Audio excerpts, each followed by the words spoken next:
closet. Yeah, field trip for me this week. Yeah. I'm over at Russell's place. Yeah. Plankspankers episode 2. Yeah. After a little while. Well, you were on the road forever. And so were you, man. Yeah. We've been busy. Yeah, we've been traveling a lot. Yeah, but we're back now. Yeah. And today we're going to talk about some ideas to play over the blues. Mm-hmm. You know, the old 12 bar. Some fun tricks that we can insert in there. The hardest simple music in the world to play. Yeah, for sure. And I think we proved that. Yeah. And we're also checking out some toys at Russell's place at the broom closet. Mm-hmm. So we're going to look a little bit at Russell's pedalboard and, you know. A couple of the amps that we used today. That's right. Which is pretty fun, so. Yeah, so here we go. So I've got a couple of blues tricks that I've been thinking about lately. Yeah. So let's start with a turnaround that I've got. Cool. So many turnarounds. Start on the 1 and sort of chromatically ascend to the 5. And the other one that you hear all the time is the ascending. So you start on the 1, you go to the 3rd.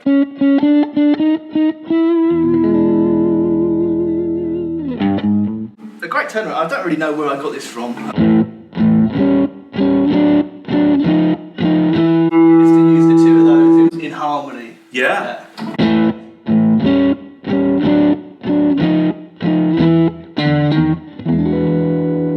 That's really cool. Yeah. So you're starting on the root. That's right. For the descending part. That's right. And then you're starting on the 3rd for the ascending part? I'm starting on the...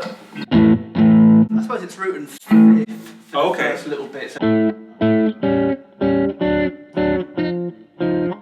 okay, we're gonna do it that way, yeah. little Jimi Hendrixy. Yeah, or Alan Holdsworth.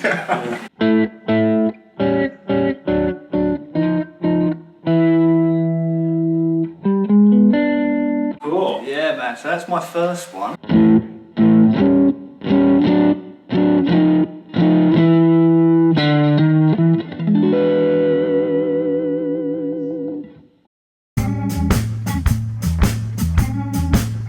So what's your other one? What's your other trick? So my other little blues trick for you is when you go to the 5 chord.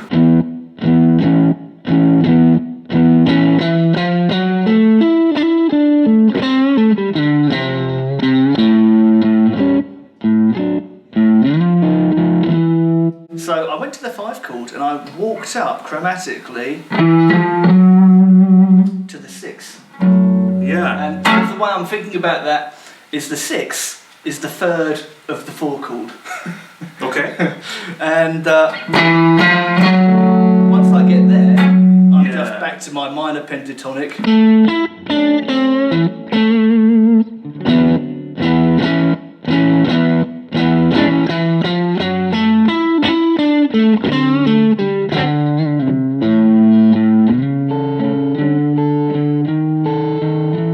And another good turnaround. Yeah. Same kind of idea with that one.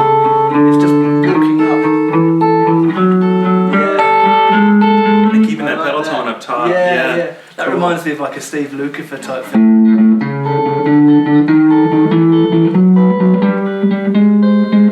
Oh, that's pretty. So you kind of That's neat. a few complementing passing notes. So that's a Steve Lukather thing? Yeah, that's at least where I got it from. I don't know where he got it from. Right. They all have a lineage, don't It's they? like the borrowed lick. Yeah. Well, they all kind of are, aren't they? To some degree. Yeah. Well, that's cool because that thing where you go to the 6th, Right. there's a real cool kind of jazzier turnaround. That when I hear you do that, is kind of how my head is filling in the gaps. Yeah. So.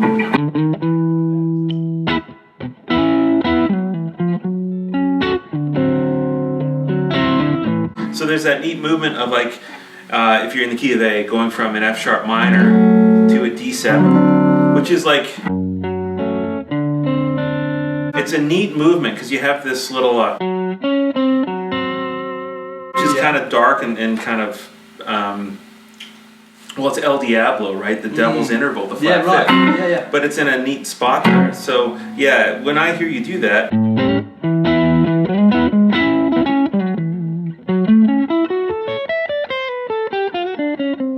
Stuff like like that, right? But I mean, because I kind of come from a jazz background, I'm always thinking about chords and how to outline them. Yeah. So when you go up to that 6, I'm thinking, the idea of like an F sharp minor arpeggio or something that's going to bring out the chord tones in that minor chord. I love that. Even if the band isn't playing them. Right. Because you can create this movement over top of just the simple chords, which is like a Robin Ford kind of thing to do, or like a lot of jazz players do that. Well, they imply this other chord pattern on top of that simple chord pattern. Yeah. And then you have this interesting sort of, because blues is tension and release to me. For sure. Right? So that can be a simple thing or it can be a complex thing. Oh yeah, it's like the way from the 1 chord to the 5 chord, Yeah.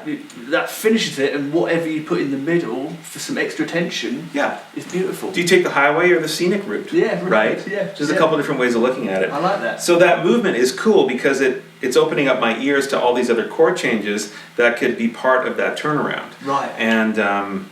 And yeah, so it's a nice sound, and that's kind of like I always hear it as kind of an R&B-ish thing, and I've actually used that turnaround in a bunch of different sort of situations because it just has such a nice sound to it. Because I always like this. And that note that you... Yeah, so you were doing that too in your lick. It's the 7th of the 4 chords, right? Which is also the kind of the bluesy 3 in the A, right? It's a C, right? So when I look at a blues, sometimes I think of it as chords, and then I'll try and play.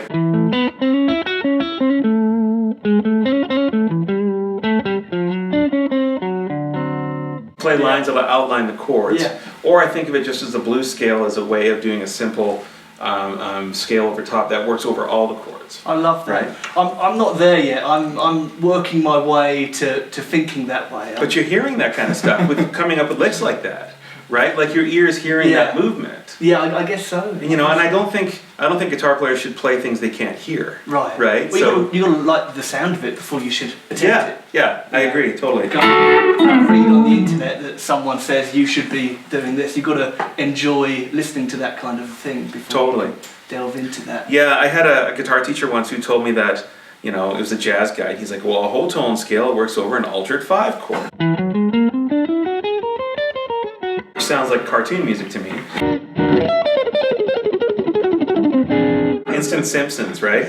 But so I understood that, but whenever I played it, it just sounded funny. Right. So I never used it. Yeah. And then one day, a year later, I went, oh man, do you know what? If you use a whole tone scale over a 5 chord, it brings out all the alterations. Right. And he was really angry because he's like, well, you idiot, I showed you that a year ago. But I said, but it took me a year to be able to hear it. Yeah. And I think it's real important that to play things authentically and honest, you have to understand what that sound is. And you don't have to know all the theory and the scales behind it, but that sound has to make sense to you rather than learning a scale and blindly playing it. Because you can always hear that in guys, you know? Sure. So for fun, we tried each of our respective guitars through the same pedals and same amp setup. So this is kind of my main recording board. A few different overdrives, a couple of different delays, a couple different boost pedals.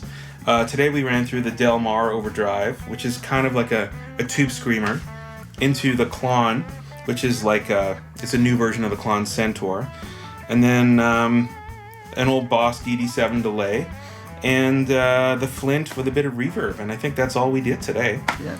But other than that, there's a couple different boost pedals that I use, sometimes for solo boosts or for different EQ boosts if I'm layering a bunch of tracks. A throwback overdrive boost, which is like a color sound fuzz box, which sounds really good. And then another Boss delay, a DD500, which is terrific. It's kind of a do-everything delay pedal, but actually sounds really good and is easy to use because I'm pretty stupid. And then, a volume pedal, a tuner, a weird version of a TU3 that's always on without a foot switch, and the SP compressor, which is really nice for, compressing stuff. And then the interfacer is how we get in and out of the board, and it's a mono input and a stereo output. So the Flint runs stereo into that, and then I can run into 2 amps, but it also has a switch to select stereo or mono, so I can run 1 or 2 amps. And depending on what the session is, I'll do just that. So we ran stereo today. We used this 1965 Fender Bassman for one side, and then we used this 70s Marshall JMP in the other side. both running into single 12-inch speakers, one being a vintage 30 for the Marshall, and the bassman's running into a Vox Blue Bulldog from the early 60s. And I do a lot of stereo recording these days with 2 different amplifiers because I can blend a couple different tones, and that's kind of what we did today. The Marshall's in the low gain channel, but the volumes are turned up all the way, and then the bassman's set fairly clean.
A big part of where I am right now is with like your classic blues riff. Yeah. There's no third in there. Right. Right. Right. And at the moment, I'm having a lot of fun. Sometimes So a major pentatonic. Sometimes doing major, and Yeah. sometimes.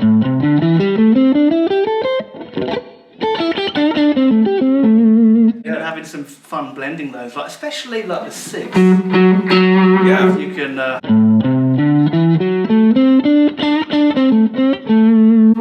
that's cool. Get kind of a cool.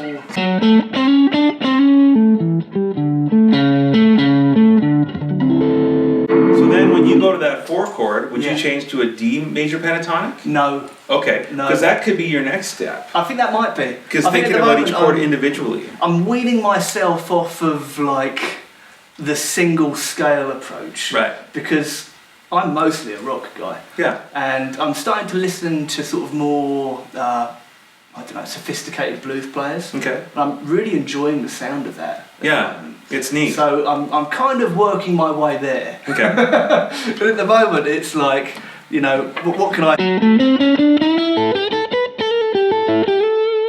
I sometimes put in like the major 2 in there. Yeah, or the flat 2, which you did on that. Right, as well, yeah, right? the flat 2, yeah. And a lot of that comes from playing Dorian as well. Okay. You know, because again, being a rock guy and using like the same approach over all of the chords. Right. Like Dorian was a big part early on of how to make the pentatonic a little more tasty. Because you have that natural 6, right? Yeah.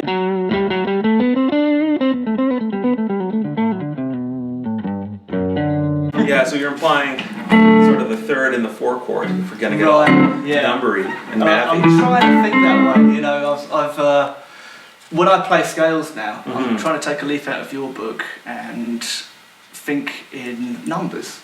Yeah. Rather than shapes. It's cool, and what I do a lot too is think chords, right? And it's as simple as thinking about a chord shape when you're playing a solo. Yeah. So it's not even like memorizing all the notes, it's thinking, well, if I can play an A like this,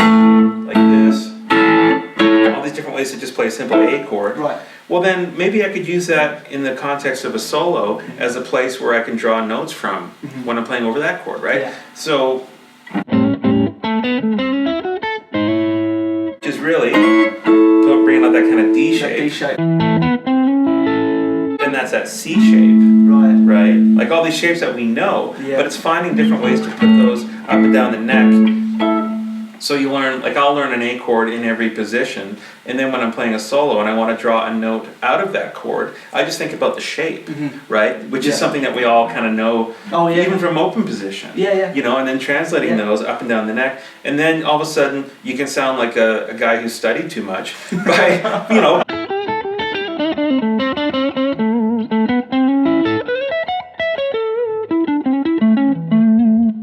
Which is just outlining the chords.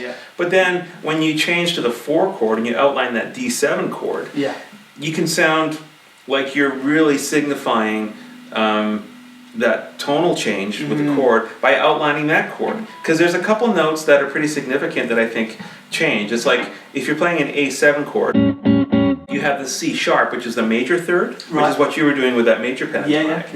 And then if you go to a D7, that C sharp changes to a C major or C natural. So you can do like a.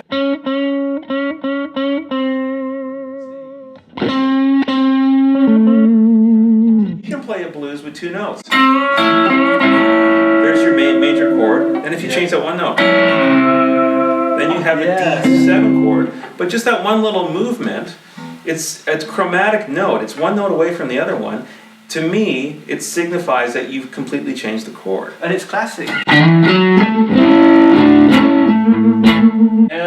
So it's just trying to bring in those little simple things, right? Oh yeah. That's going from to that, and you're really marking that change. Oh yeah. So you can do a lot with 2 notes.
Some finger action. Yeah, that's a fun one. Your wife must be very happy. Never thought of it that way. No wonder everyone smiles when I play that. Crazy.